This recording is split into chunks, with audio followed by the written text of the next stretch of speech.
Chris Ayres, coach of Princeton here at the EIWA Championships. Just a thought about having the ability to be the head coach of the host team here. It's been a few years. I think it's well over 10 years since Princeton's had a chance to put this thing on. Yeah, it's actually been 25 years. 25, yeah. Wow. The interesting thing is this is probably the most historic gym in New Jersey for wrestling. We've held the NCAAs here twice. EIWAs, I think we've hosted it the third most times. Right. And then, of course, the New Jersey State Tournament. Right, I've been here for that. And, you know, it's certainly people. It looks good. Wrestling looks good out here. It's actually I think it's one of the best gyms in relation to how good it is for the athletes. There's a lot of space on the floor behind the bleachers. We had some warm-up mats. It's just an amazing facility, and it's really. I believe it's a sign of the support that wrestling now has from the administration to have it again. You know, I didn't have to push that hard, and they said yes, and they've done a fabulous job. I think everyone would agree that it's been a flawlessly run tournament, and that's really a testament to the athletics department. I feel so blessed to be a part of this group. There are a lot of great people who do the right things. They really didn't have to do this, but they did it because it was the right thing to do, and they've done an excellent job. Now, you guys have great alumni. I mean, they stepped up at one point and saved the program, and obviously they really like to see the program do well, but also probably take a little pride in being able to say, hey, we hosted this thing. Did you get a lot of alumni support and involvement once you had the ability to get this bid? Absolutely. I mean, for us, we had a huge alumni event last night, and the first thing I said was, man, how good does that gym look with those mats on? And they all cheered, but probably 150 people at the event, and really they're the ones who are responsible for our program. I can't think of another program in the country that has more alumni involvement. We're essentially, I kind of say we're kind of run by the alumni, but it's a great moment for them. They've had a long road to battle through to get us to the point that we're at right now. And the point we're at right now is actually phenomenal.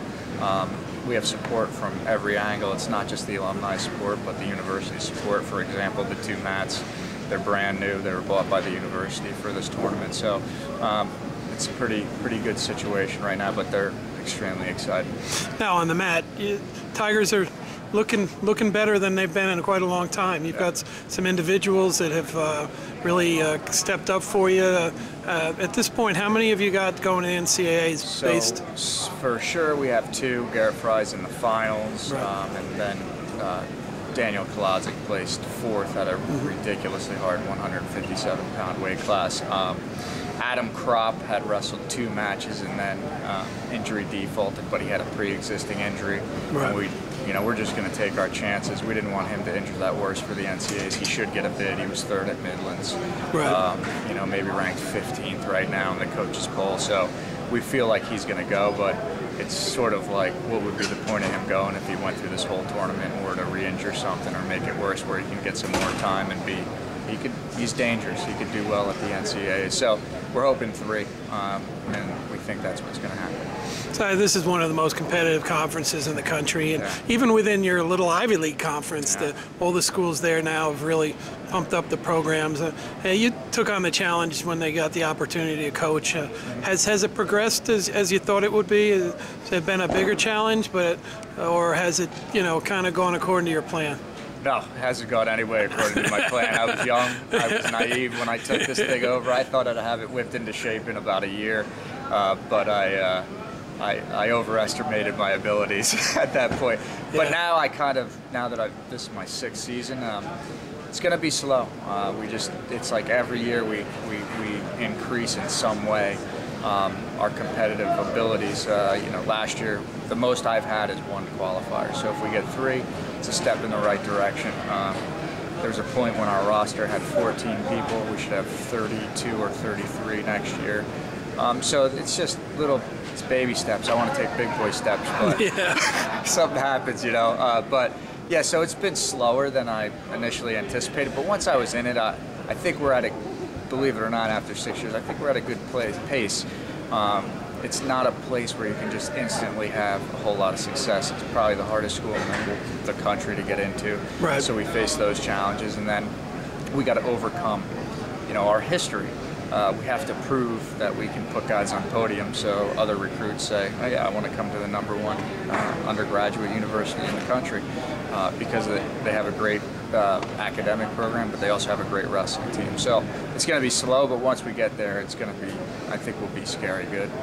You spent a lot of time around the Lehigh program, and obviously some of the things that you've learned there, but are the things that you've had to kind of develop as a coach that you had to specifically to be with an Ivy League program that was still rebuilding? Yeah, it was different. We had a lot of success. When I started coaching at Lehigh, we were good. I think we won every year. I was an assistant there. Yeah. I think we won the EIWAs, and it was a pretty good era. So to rebuild was a little bit of a new experience, rebuilding from where we started.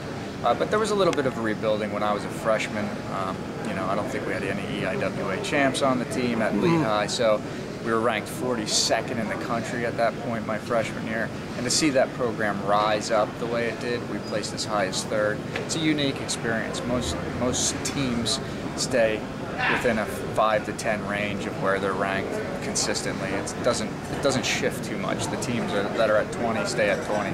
Teams at 10 stay at 10. So to have a program that was at a very sharp angle upwards was a unique experience, and I think that's why I was hired. Actually, I think those experiences prepared me well for this. But I've had to grow a lot in this experience, and I think that's the best thing that I've taken from it is I totally got out of my comfort zone. I knew it was time. I'd been at Lehigh for 11 years, and it was an important step in my own personal development as a coach. I think I've become such a better coach because of that experience. We didn't have the best guys in the country. I wasn't working with the best athletes.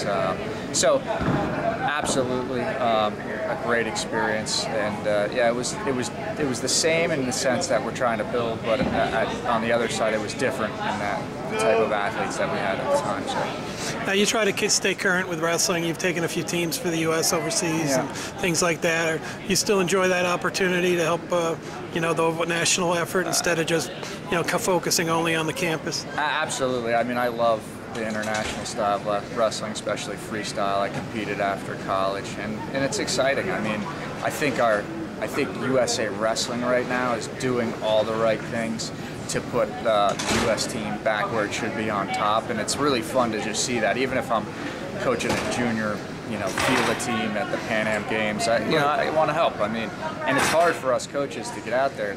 We're in the heat of recruiting. We have a lot to do, so I think it's kind of my duty if I can do it, and I'm fortunate enough to be selected that I will do it.